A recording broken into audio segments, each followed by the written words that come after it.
Hey, it's me. Look. Green, red. Green, red. Green, red. Green, red. Amazing. Amazing. How you doing? I'm Randy with the Valentine Goose channel.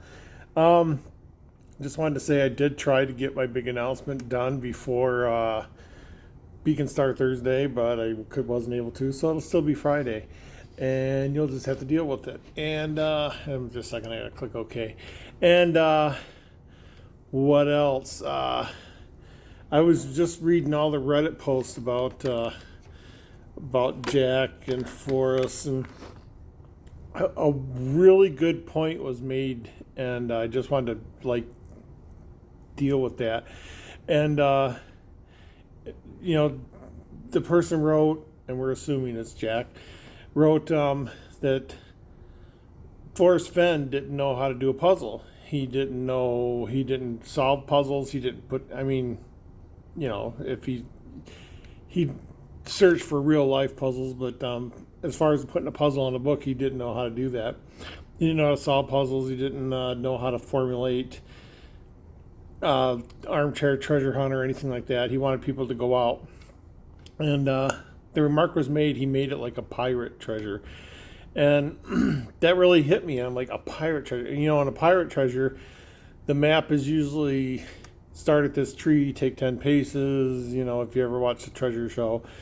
And for the record, pirates rarely ever buried their treasure. They spent it on things I can't mention on YouTube. But and all the stories and stuff when you buried a treasure was always like, hey, start at Dead Man's Rock, and look at the Goonies, start at this place, and if you go here, you find the entrance to a cave, and if you go here, if you play these notes, this thing will open up, and there's traps along the way and stuff. But that made sense to me. So if you read the poem in that respect, and this is what I did, everyone's saying that either 9 Mile Hole or somewhere, 9 Mile Hole was where Warm Waters halt. So I went to Google Maps, I plopped myself down on the road, and I thought, okay, if I'm starting here with where Warm Waters halt, I'm going to go through this like a pirate. And I walked myself down the road, and the home of Brown, I know that there's been various speculations on that, and I just thought, that Mount Hain is a great big jutting mountain. It's brown, and it's the home. I don't know. It just looked like a home of Brown, and there's one parking lot underneath that, and then apparently you got to wade across the river. And yeah, there's a big. I don't know what it is on the map because I can't find a picture of it, but there's a big hill of some sort. It looks like a big pimple on the map, so I don't know what that is, but I can't find pictures of it. So if someone's going there, that might be the thing to check, and that's what I was thinking of, like a regular pirate map. You start here, you go down here, because they're, home of Brown, there wasn't, between 9 Mile Hole and 7 Mile Bridge. I don't really know the area that well. I just know from what I've learned online. But when you walk that piece of road on the map, there's only 2 signs, and one is for, and I've always pronounced it Nice Creek, Gnei, because, when I was in mineral class, there's Nice rocks, and some people say nice rocks, or, and some people said Nye rocks, but I've always pronounced it Nice, and that's what it looks like. And that's what my teachers taught me. But there's Nice Creek Trail, I believe. And then the other one is the Mount Hain Overlook. And Mount Hain, like I said, that looks like a big jutting thing. And that's the place where it really looks like a canyon. It really looks like you're in between 2 things. And I don't know, if I had to go to that area, that would be, going through it like a pirate, you're not really looking for a puzzle that's the home of Brown. What's the answer to this puzzle? But you're just like walking like a pirate and going, oh, that's the home of Brown. And, Arrrr, I'll put in here and walk across this stream. So, yeah, that puts a little different spin on it. And it kind of hit me. I'm like, yeah, this is like, there's no puzzle. There's no solving a puzzle. You just got to walk through it as described, and you got to start with warm water salt. And the I'm a fan of the GPS solve, and I'm also a poem purist. But I could see some of the drawings. There's some people who said the drawings look like the string between the school children on the one page, and Forrest Fenn in the car was the lake, the face was the lake, and where each kid was a spot on the river there. I went another direction. I looked at the map. If you look at the poem, and it's got the map down the side, and this is the early map that had the different type of lands. Yellowstone Park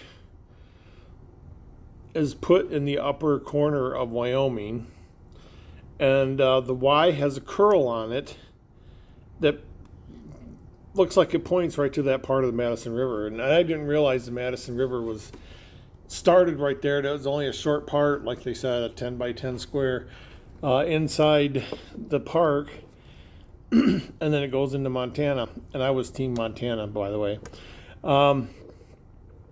So I can just see that Y, and I tried to look, because it's a curly font, and I've looked at all the other Ys, and all the other Ys have this different type of curl on it, but none of them are the first letter of a word. They're supposed to be a capital. And there were a couple places where it's capital, but it wasn't the first letter of the word, and it still didn't have that curl on it.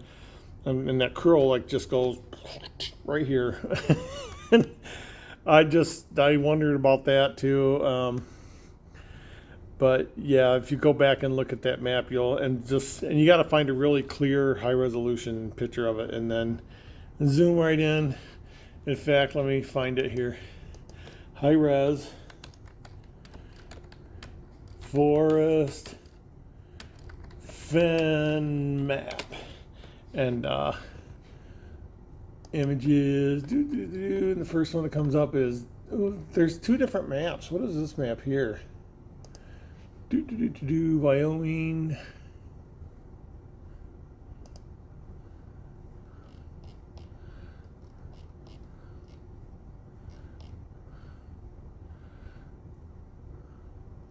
Yeah, somebody made a different map here. I'm sorry. This is supposed to be content, not blank stares at a computer screen that's above the camera. But yeah, let me open this in a new tab. And then expand. Yeah, so the Yellowstone, there's the little part of the river. And another thing is that little part of the river is dark, and I swear I see letters in there. And if you look at all the other rivers on the map, they're all this light blue color like you'd normally see a river on a map. And then that one little piece that comes into Yellowstone, and you can see it on the map, and for some reason it's just a little bit darker than all the other ones. And that Y points right to it. So yeah, that's kind of interesting. And then the rest of the river there is gray instead of blue. The what's the other river that drops down? I can't remember the name, but that river is gray. I don't know. It just seems to stand out, because I thought he said it. It's hidden somewhere and it's on this map. And I always looked at the map and went, oh, look at that river, because the river I wanted to search in Yellowstone. Or not in Yellowstone, in Montana, is on the map. And I thought, well, of all the rivers to put on the map, I put that one. And the Madison's a pretty major river, so there it is. And there's another capital. If you look at Rocky Mountain, that Y is capital, but it's a different Y than the Y in Yellowstone. And the Y in Wyoming, of course, that's different. The names of the states are a different font. And there's other capital Ys. Is there a Y in the poem? It's almost the same font.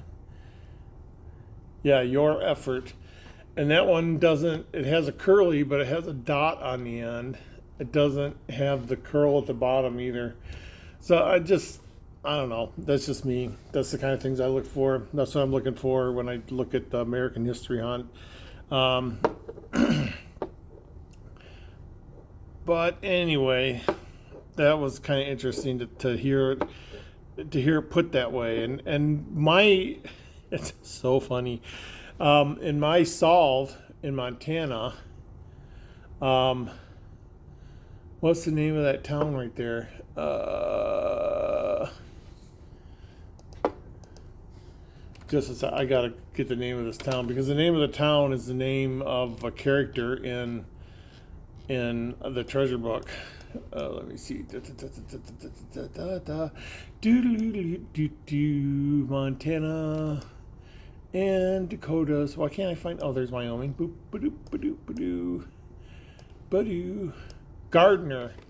I think there was a Gardner. Is it Gardner Island? It's in the treasure book with the pirates and stuff. And that was like my starting point. The border of the, of course my solve was wrong because it wasn't in Montana. But the border of Yellowstone National Park to me was where warm waters halt. And Gardner was mentioned in the book, and there was a lot of things that made sense for my solve up in Montana. But yeah, if you just look at that river, and there's 7 Mile Bridge. I know you can't see it. You'll have to expand into my eyes and enhance to see what I'm looking at. But yeah, there's that jutting Haynes Peak, and that's the canyon, and I don't know, it makes sense. And what gets me is there's people who are like, oh, but it's not in Montana. And lawyers won't lie. Lawyers said it, Fenn said it, the finder said it. I don't know why after all that you would still not believe it was in Montana. But yeah, there's that little pimple thing, and I'm not sure what that is. It looks like some kind of mound. It might just be a clearing in the forest that looks like... No, I think that actually has some elevation to it. Let's see if I got terrain. Oh, I do got terrain. Waiting for the terrain to resolve now. This is Describo Theater. And that, that whole area is like 68,000 feet apparently. 6,800 feet. I'm sorry, I didn't mean to put you guys on the moon. Yeah, there is a bump there according to the terrain map. I don't know, and they talk about his favorite place, and I know I go to a place at Goose Creek, and there's my favorite campsite, which is on top of a big hill, but it's still lower than the mountains that are around it, but it's on a hill, so I can look down and I can see one of the main trails going across, and way in the distance I can see one of the other campgrounds, and down below there's another campground. And then right above me there's this huge cliff, and there's a big rock on top that's been broken twice, and I call it the Tri-Rock. And that whole cliff face and the rock, I could just stare at that for hours, and I've taken dozens of pictures of it. Every time I go, I take a picture and I compare it to the pictures before to see if there was any rock falls. But geology is slow. And there's a river down there, and Goose Creek, and I could sit at that campground forever staring at that rock. So if I say, yeah, this is my favorite spot in all of the Rockies, which might come up in a future hunt, I don't know, but if I say this is the favorite spot, do I mean my favorite spot is the campsite, which is on top of the hill, and then like there's a valley and then it goes up the cliff? Or is my favorite spot the cliff? You know, would you search the cliff or the try rock at the top? Um, you know, it's all interpretation. So if this is his favorite, you know, fishing spot or the spot he wanted to die, was it because he saw what he saw, or was it because you know, he was where he was? And I guess it's in how you interpret that, and I think Jack found a way to interpret that, or maybe somebody nudged him to interpret that. Uh, but yeah, I mean, there might have been a spot there where he liked to just take in the whole scenery, but it wasn't by the river. It was overlooking the river and seeing the fishing hole, you know, and that he could look down and see his memories and all that. And that would be a better place to die than actually being in the river and dying there, you know. You know, if the fishing hole is his favorite spot, it would be in the water, you know, because fly fishing, you stand in the water. So yeah, it's all on how you interpret it. And I think my interpretation would be he had a favorite spot that just overlooked everything, and that brings me to there's a canyon wall there, and it's kind of steep. And this works. The neat thing about this is that it works if you're where Warm Waters Halt is the park boundary, which is what I thought it was, because then you're going into the canyon from one way. Or it works if you start at 9 Mile, because you're going into the canyon the other way. Now, I don't know which way canyon down would be, but you kind of end up at the same place. Right in the middle is that Mount Hain, whatever it is. And, you know, if you're being the pirate and you're looking, you know, that just stands right out. That stands out like a sore thumb. And it actually, when you look at the topography map, it looks like a thumb. Actually, it looks like something thumb-like, but I don't want to mention that. I've only said that word in a couple other videos. But yeah, that that could. I mean, I know I looked up. Of course, I'm Googling everything, and Mount Haines has nothing to do with Brown. There was no Brown mentioned. A Brown didn't explore it. A Brown didn't live on it. It's just a big brown jutting rock that looks like a house. And so, you know, it's like, I don't know, or the home brown could be the fish. You know, the creek comes in there because that is the trailhead for the Nice Creek. Yeah, it could be a spawning spot. It could be a lot of things. But whatever, and I got to stop looking up there. But yeah, that just, the whole interpretation makes sense, and I don't know if it makes more sense than the GPS solve. I still don't know what Terry Scant means. I still think that's a specific thing. It's gotta. Terry Scant has bugged me since the beginning, and I will never forgive Terry Scant. In fact, I think I'm going to name the character in my next book Terry Scant. That'll be my homage to the Forrest Fenn hunt, and that's not a bad idea. But yeah, anyway, look for the video Friday. I tried to get it earlier, but I want to do this video properly, and the last little piece of this video fell through. So, but Friday it falls back up again. So I'm going to take off. I'm almost at my 20 minutes, and Gibbon Falls. Gibbons. Are Gibbons brown? I don't know. Anyway, if that's your real name, I'm signing off. Take care.